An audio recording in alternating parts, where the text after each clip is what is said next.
Good morning, good afternoon, good evening, wherever you might be, and welcome to a post that will go into some technical details about one of the books that plagiarized mine. So, how can you tell if your book inspired someone else's work? Today I'm looking at Meredith Tate's The Red Labyrinth. Her book's blurb bears little resemblance to my book, which is right there, but the comparisons she made of her book to Alice in Wonderland and The Wizard of Oz sparked my interest since I was inspired by those books as well. I wondered if this shared inspiration would cause our books to be unusually similar. So I want to go through this to show how you can diagnose if the similarity is more than just unusual, or if it's criminal. One can look at the similarity of an author's earlier works to famous books, because if they have a habit of copying from earlier books, people who copy never just do it once.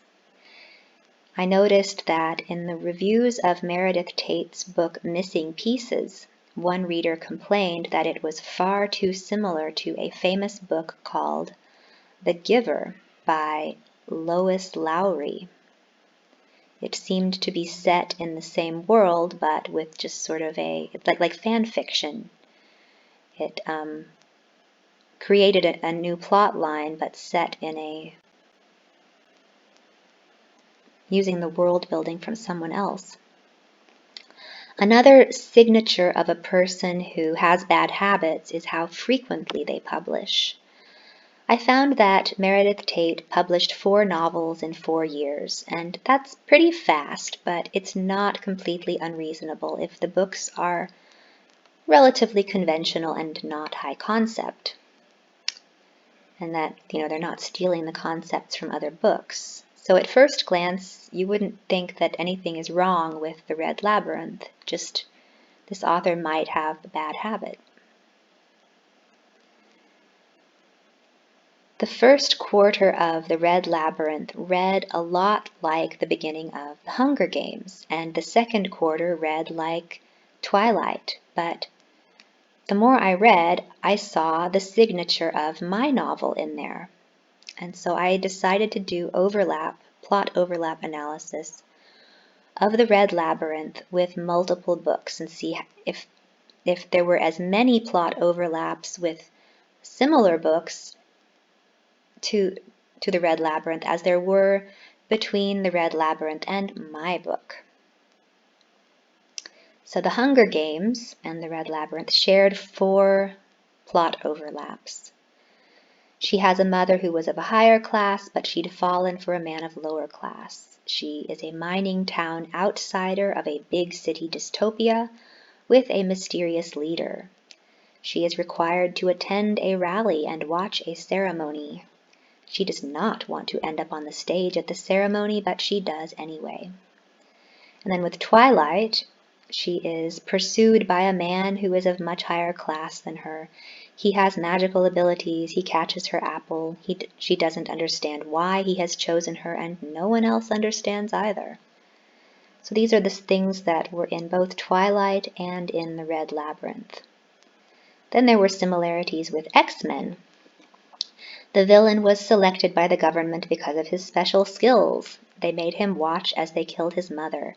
They experimented on him and those like him. He has no remorse for doing what it takes to get vengeance. And the similarities with the Princess Bride. The evil prince wants to marry a lowly commoner in order to make a political statement. The heroic pirate shepherds her through a dangerous fire swamp or maze. The heroic pirate is imprisoned by the evil prince. And so these plot overlaps, they're all recognizable, obviously recognizable. But she didn't take that many overlaps from that many plot elements from these other stories. So no one would make a legal case based on this, because there just aren't enough. Nevertheless, when you read it, you think, gosh, Don't you have an original idea? Why are you copying from these other books? How annoying. In contrast, it seems that she took my book, and because she assumed that nobody would ever find it, that it was just a dead novel, that she could take as much as she wanted from it. And she did. She took so much from it. So these are all of these plot elements are mostly in sequence. And I haven't grouped them together into my themes, but I would expect to find some more structure if I did that. But I'll just go through them really quickly. She lives with her mother. She's an outsider trying to feel at home in Wonderland, Trinia. She feels inferior to the people from the city because the skilled or symbiotes have special powers. She has been warned that something in the city eats people's souls, and the city people treat her like dirt, and they have a lot more money and privilege than her. When she breaks a rule, her life is threatened by a city person. She is invited or forced to be the center of attention and almost gets sucked into the heart of the lab or labyrinth, where death awaits. The city is closed off from an uncivilized wasteland, and for an outsider to gain access to the city, they must sell themselves into slavery. She is consistently harassed by city people who treat her like an idiot. So after this point, so this is 9 points. At this point, a person would say, oh, come on, there are lots of dystopian novels that share those elements. That's so typical. And I agree. If she had stopped here, I would have had no complaint, because those are all relatively common things, even though the page numbers on which they occur are far too similar. I mean, this is just like, you're looking through the book and you're seeing what happens next, and then you write a similar scene to keep the plot similar, That's called copying. That's why we have copyright laws, because you're not supposed to have the source text sitting next to you while you write, So now after this point, there are more unique plot elements that mean the longer the sequence gets, the more unique it becomes. And I think she probably crossed a red line right around here. People who emerge from the lab or labyrinth are insane. She is invited to an exclusive bar by her high-status city friend. She sees a fog and is offered drugs by people who are smoking a pipe. The monster from the lab or labyrinth targets her for some unknown reason. Everyone in the city is mind-controlled by artificial means, except for her. The walls of the labyrinth have been painted red. That's sloppy. It's too much of an overlap. Her primary mode of transportation is a bicycle. I mean, taken in isolation, that's meaningless. But when it's part of a lengthy sequence, it gains a tiny bit of significance,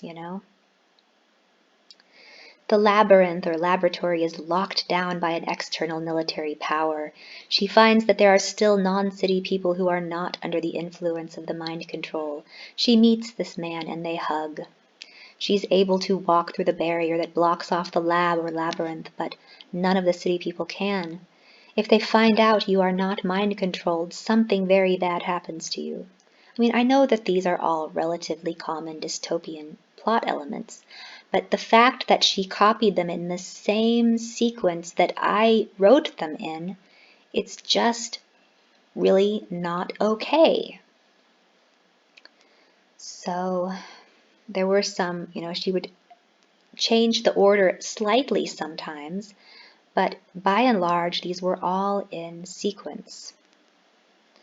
She requires assistance from the monster, who's named Dex or Chess in my book. To save the day, she must enter the lab or labyrinth. There is a magic mirror with writing on it. The controller of the magic mirror tells her that her love interest, Landon or Dr. Navel, wants her. She loses herself in the lab or labyrinth and wanders around in a bunch of hedges. It's kind of sloppy overlap. She's invited to a mad tea party. I mean, yes, if they're both inspired by Alice in Wonderland, there will be overlaps like this. But the point is the length of the sequence.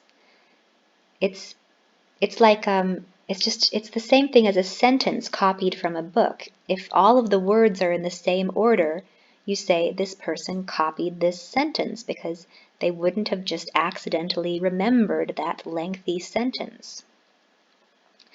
She has visions of her other life in a multiverse. She loses her ability to speak and wanders around in a maze with a madman.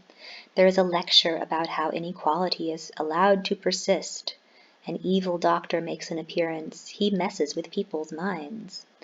The lab or laboratory is responsible for the madness or trance into which everyone has fallen.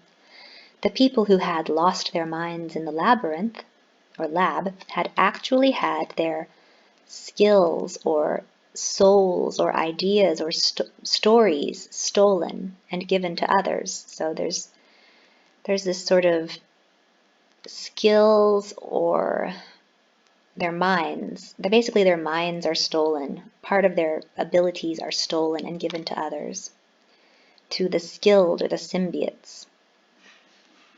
And their minds are erased. Her voice is stolen again. Her mental breakdown breaks free all of the enslaved, and there is a mass chaos and celebration. The leader or director ends up losing power while the love interest or Dr. Navel takes over. She marries him but isn't happy. Chaos from the breakdown destroyed the ranking or scoring systems used to enforce order and inequality. She has been given maps to something important. So it's the length of the sequence. It's too lengthy. And my sense is that she was given an outline or a detailed beat sheet and even a list of keywords to use in a rewrite of my story. So how did this happen?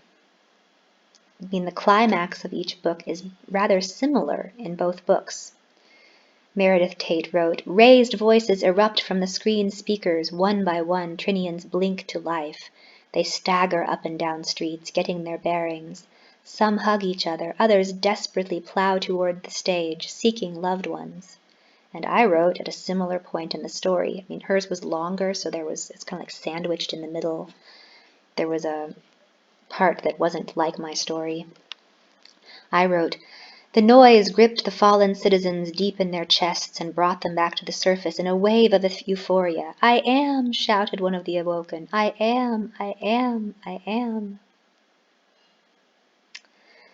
What I see is that, depending on the direction in which the legal winds are blowing, this book could be viewed as fan fiction of my novel, because the first third is exactly like my story, and it is set in my world, except it is told from a different perspective. One would only have to replace the proper names. So here's this list. Dex becomes chess. The leader becomes the director. Trinia becomes Wonderland. The desert becomes mountains. Labyrinth, laboratory, Sirs, green people, Benton, Boaz, Palace, control room, and so on. And I know that people who read a lot of dystopias would say, you've read one dystopia, you've read them all. Yes and no. I mean, it's the length of the sequence. You will easily recognize 4 or even 8 similar plot elements between 2 dystopian novels. But when the sequence is 35 elements long, it becomes obvious that the person who wrote the book was sitting there with someone else's book and just, what happens next? Flipping pages and saying, what happens next? And then writing a scene. Flipping a few more pages and writing another scene. This is not how writers should be allowed to work. It's just wrong. It's stealing. So the layout of the world even is the same as in my book, And if you plot it out, you see how she was really sticking to my plot structure up until the middle of her book, with the page numbers on the x-axis from her book and my book, which was shorter, on the y-axis.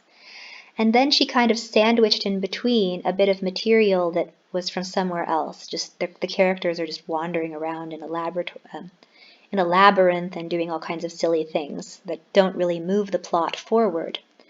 But all of those storylines that I originated in the first half of this book, she drew them all together in the same way that I did. So I think this is not. Students should be taught that this is not okay. You cannot produce literature like this, but yet this woman got a publishing contract this was published with a small publishing house, but her next publishing contract is with a large publishing house. So the industry is clearly not filtering out these types of writers. I mean, I kind of enjoyed reading The Red Labyrinth, but I really don't like the precedent it would set. If people understood, if children, this is a book for children, if they understood that it was constructed by borrowing an entire story structure and world from another book. That might be okay when the structure is in the public domain, or if you are doing a tribute or satire and the author's okay with that. But, there are new stories. People do creative plotting work when they create a book. And just because most new stories aren't interesting enough to pass around doesn't mean that there are no new stories. I really don't think you could find another story that has the same 30 beats as my story. And by beats, I mean plot points that are sufficiently unique, not like he closed a door. That's not unique enough. He closed a door and then fell down the stairs. That would qualify. That's unique. Now, this is the weird part. I mean, this is the woman, this is the plagiarist, and she's showing up on this literary agent's show, and he has been defending her work as not being plagiarism, and I just don't understand why these people think this is okay. Ironically, I was a member of that agent's online community, and I find it really strange that this woman ended up publishing a version of my book and that he thinks it's okay. It doesn't seem okay to me. So this has been part of a chain of very strange happenings, because this is one of 5 versions of my story that I've seen published in the last 2 years.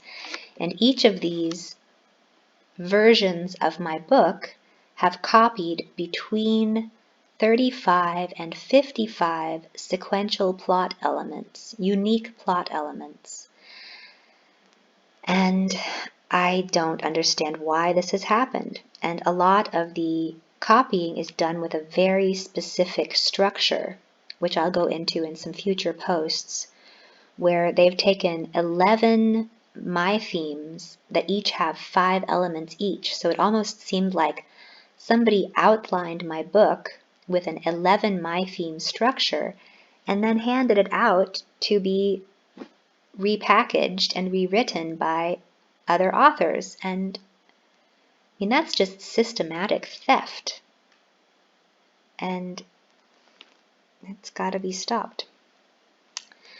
There's even a weird pattern to it, almost as though they want to have people notice this. So Individutopia shortened my story and added socialist politics to it, replacing the laboratory with a sort of electronic lobotomy. The Midnight Library moved my story into the present day and replaced the laboratory with a library. The Red Labyrinth added a bunch of filler material in the middle and shifted the perspective, replacing the laboratory with a labyrinth. And then there's another book called I, Henry that's going to come out soon, and it looks like it might follow this pattern while emphasizing family politics and replacing the laboratory with an electronic lover. Laboratory, lobotomy, library, labyrinth, lover. These are all things that eat mental focus and prevent a person from experiencing life fully. And each of these stories has copied between, I've found more since I've read them again, 35 and 55 sequential plot points from my book, and this just doesn't happen by chance. They must have been using my book as a template, and I really don't think that was okay. We all struggle with our relationship to a modern world that places too many unnatural demands on our attention, while blurring the distinction between religion and play, work, escape, politics, and lust. And I think it is the attention that I drew to this unnamed, profane blur that makes my story compelling and timely. It is the reason that it keeps getting copied with different things standing in for the abstract thing that torments all of us. Because in the modern age, everyone has some sort of lobotomy, laboratory, library, labyrinth love that painfully divides them from the sacred. And this division comes about when the internet inserts play, work, escape, politics, or lust into our private spaces. It is an imposition of the profane into the sacred spaces that we try to protect. Now, news stories draw attention to things happening in the shadows of our consciousness, and they give the shadows a name so that they can be addressed.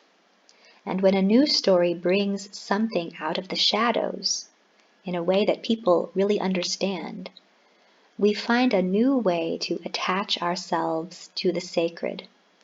The story that does this is itself somehow sacred. And these copycats who are laying claim to that new story and dumbing it down or twisting it, they're doing us a disservice, doing us both a disservice and a service. They are spreading a message, but at the same time, they are twisting it from its original intention, or they're making it stupider somehow. They're not improving it. So if somebody who was really smart copied my book and did something that just made me go, wow, you made me see this problem in a whole new light, I would say, okay, you win. But none of these plagiarists did that. They didn't add meaning to my story, they just removed it. They made it stupider. And I'm angry that somebody took my book and contracted it out to be rewritten by so many people and then sold the rewritten copies. It's like racketeering or a literary chop shop. It's really not fair. So I created a new story and I think it was stolen and sold on the black market. And to make matters worse, this book, The Red Labyrinth, reads kind of like a threat against people like me. She ended her story with the discovery that the magnificent hero was really a rogue who stole all of his skills or stories from others, and then had his victims sent to a hospital to have their minds erased. I'd prefer to keep my mind, thanks. Just as a frame for reference, this guy right here, he recently wrote an email to my husband telling me that this woman here, that she is afraid of me and afraid that I'm going to show up at her house. That's crazy. I'm in Germany on lockdown. And he wrote to my husband that I should be taken to a doctor and evaluated for paranoid schizophrenia. These people are not nice.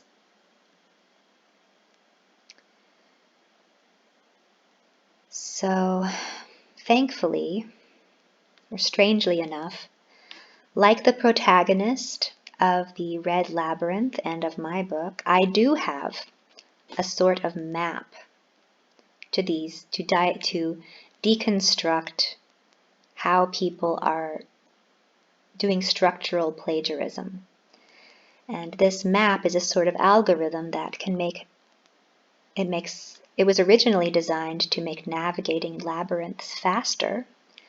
It was a real space compression method, and back when I was an undergraduate in data structures and algorithms class, I used it to find the shortest path through a maze. At the time, I was writing a thesis on solving for the local electric and magnetic fields of metal films, and I think this algorithm would be particularly good at diagnosing structural plagiarism in a very rapid fashion. It might also help me find my way out of the maze I've been stuck in.